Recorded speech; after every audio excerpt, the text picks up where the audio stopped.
প্রচুর বৃষ্টি চট্টগ্রামের মধ্যে প্রচুর বৃষ্টি, চারিদিকে জলাবদ্ধতার সৃষ্টি হয়ে গেছে। হ্যালো এভরিওয়ান, আসসালামু আলাইকুম। কেমন আছেন সবাই? আশা করি সকলে ভালো আছেন। আমরা চট্টগ্রাম টেরিবাজার থেকে বলছি। চট্টগ্রাম টেরিবাজারের ব্যবসা বাণিজ্য খুবই খারাপ, খুবই করুণ অবস্থা। চারিদিকে বৃষ্টির কারণে কাস্টমার একদমই নাই, টোটালি কম বললেই চলে। তো বেচা বিক্রি খুব খারাপ।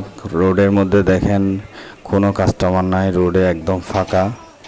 চারিদিকে বজ্রপাত হচ্ছে। আপনারা যারা টেরিবাজারের কাস্টমার আছেন, আপুরা বোনেরা, আপনারা এখন সেভে থাকেন। আপাতত মার্কেটে আসার কোনো দরকার নেই। বৃষ্টি একটু পরিস্থিতি ভালো হলে আপনারা অবশ্যই আবার যার যেটা প্রয়োজন সেটার জন্য চট্টগ্রাম টেরিবাজার চলে আসবেন। তো আশা করি আমাদের ভিডিওটা আপনাদের কাছে ভালো লাগবে। আসসালামু আলাইকুম। সবাইকে চ্যানেলটি সাবস্ক্রাইব করে দিবেন। ধন্যবাদ।